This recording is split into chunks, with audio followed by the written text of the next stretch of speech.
When a prospective client inquires about arranging a new tutor, they want to know the exact days and times that you're available before they make the decision to go ahead and book you in. If we had to stop and check with you about your availability every single time we receive a new inquiry, it simply wouldn't work. We'd have to tell the client, look, just hold on a moment, we'll go and check with the tutor and see what their available times are. So we'd call you, if we don't get through straight away, we'd have to leave a message. By the time you receive that message, then you get back to us, and if you don't get through straight away, you'll have to leave a message. By the time we get that message, and then we get back to the client, and then leave a message for them, etc., etc. This can take sometimes a few days. And in that period of time, sometimes the client has either changed their mind or just found a tutor elsewhere. This means that when you have a new student, you'll receive a call here from the head office letting you know that a new student has already been booked in for you based on the available times that you've provided us with already. So for this reason, we always need to know exactly which days and times you're available so we can book in a new student for you as soon as they inquire. Now to do this, we use an online portal called Teachworks. So every time your availability changes, you'll need to log into Teachworks to update it and let us know. So let me run you through the process so you can see exactly how this works. Okay, so once you log into Teachworks, the first thing it'll bring up is your calendar. We won't worry about that just now. First thing we do is go up to Profile, and that'll show all your personal information here, so you can change that as need be. And what we're looking at here is availability.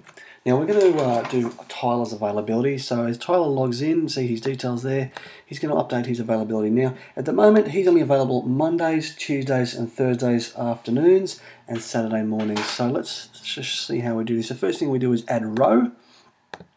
So let's start with Monday. Let's say Monday he is available 3 till 7. So we just put 3 and add row. Now he's available Tuesday 4 till 6. This means that we will only book students for Tyler between these times. 6 o'clock means a finish up time. So if we booked a new lesson on Tuesday, we couldn't start it at 6 or start at 5 for an hour and a half because it needs to be finished by 6, and that is Tuesday. Now let's say Wednesday he's not available, so rather than put something down for Wednesday, we just leave Wednesday out and we'll go straight to Thursday. So this means he can start from as early as 4, but he'll need to be finished by 8 PM. And he's not available Friday, so we won't worry about Friday or Sunday. And let's say for Saturday he's available, typical time would be 9 o'clock in the morning. We don't get a lot of requests on weekends because typically people want to reserve their weekend for family time. Let's say 3 PM. Not a lot of tutors feel like working after that time on a Saturday. Okay, so look, that now is complete. That's Tyler's availability. So based on that, if we get a new client here that makes an inquiry about Tyler, we can book him in for a lesson based on that time. Then we just go down to the bottom and click submit. Now in this case, see, that's Tyler's availability. Tyler has just received a new client, so if we look at his calendar, we've just booked in a new client for Tyler to start on Thursday at 5 o'clock. So that's what his calendar looks like now. We've got a new student called James Jones, Friday at 5 o'clock. So because we've now booked in a new client for Tyler at 5 o'clock on Thursdays, he will need to go in now and update his availability. This is something that a lot of tutors forget to do when they receive a new student. So to change that, we just click on Edit.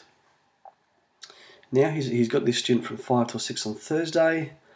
So we'll say he's now available at maybe 6:30 because it'll take him at least half an hour by the time he finishes up with James to get to the next student. He probably won't get a lot of requests at this time, but that's making sure that everything is perfectly accurate. So now Tyler's availability is updated, so we won't book clients in for Tyler outside of these available times right here. Now, one of the most frustrating headaches that we experience is when a client inquires here and they go ahead and decide to book in a tutor. We then go and contact the tutor and let them know that they have a new student available, and then the tutor turns around and says, "Oh geez, I'm really sorry, actually I'm not available at that time, sorry, I forgot to log into Teachworks to update my availability. Is it okay if we do it at a different time?" What you need to understand is the clients are often very hesitant about making the initial decision to go ahead and book in a tutor. So when they finally go ahead and make that decision, if we then get back to them and say, "Look, we're really sorry, even though we told you that tutor was available that time, sorry, we've made a bit of a mistake, is it okay if we book it in another time?"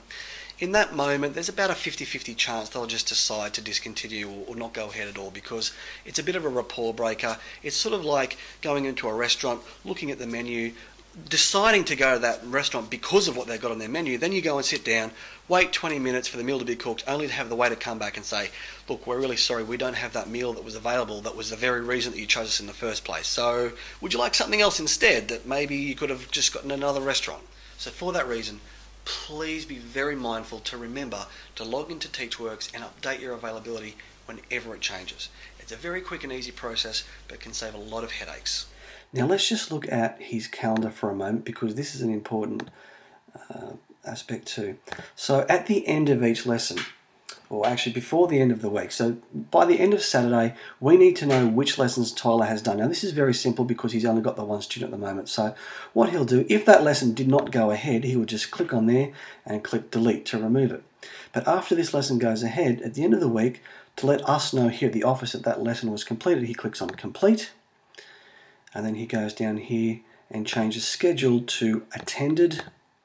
Now he can write some internal notes here which either he will see or the head office will see here, and if he wants to write some notes to Tanya, which is James's mum, he can do so here. So we won't worry too much about that right now, just we click submit, and now when we log in we can see that that lesson has been scheduled, that lesson has gone from scheduled to attended. So on the weekend when we go to process all the timesheets, all the pay, we will know that that lesson has been done. So now Tanya will receive an invoice for that lesson and Tyler will get paid for that lesson. So this shows you an actual tutor's calendar. This is a calendar for one of our tutors called Alicia. You can see here she saw a student called Alison Davies on the Monday, Isabella Rogan, Olivia Rogan she saw on the Wednesdays, and now it's Saturday, she should be seeing Luke Andrews today. Now, today is Saturday. This is the day that I'm doing this recording. This is actually a real tutor schedule, by the way. By the end of today, Alicia will need to log into Teachworks to tick off that lesson, and that lesson. She's obviously already ticked off that one lesson. That way, all those clients will be correctly invoiced, and she will be correctly paid. If she forgets to do that, then tomorrow on Sunday, if I log in and still see that these lessons haven't been deleted and they haven't been ticked off, that's going to cause a bit of confusion, and I'm going to have to waste a bit of time calling up Alicia and find out what's going on. So please remember to log in at the end of each Saturday and tick off all the lessons that have been done. Now, I won't worry too much about going into a lot of detail about Teachworks, because this online program is something that you'll learn to use once you start working for us, but suffice it to say, the things to remember is to update your availability and tick off every lesson that's been done at the end of the week. So to summarise, remember to log into Teachworks to update your availability every time it changes. Make sure that whatever availability you've currently got in Teachworks is always kept 100% accurate. Failure to remember to do this is one of the biggest causes of headaches and frustrations we experience here at the head office. Remember also that by the end of each Saturday, you need to have logged into Teachworks to tick off every single lesson that you've attended that week and delete any lesson that you haven't attended. Rather than have to remember this on a Saturday night, the easiest way is simply to log in directly after you've finished your last lesson for the week and make sure you've corrected your calendar then. And having to spend our Sundays trying to chase up tutors who have forgotten to tick off their lessons for the week is another big waste of our time, money and resources. So please be mindful to update your availability, keep it accurate, and log in by the end of each week to tick off which lessons you've attended.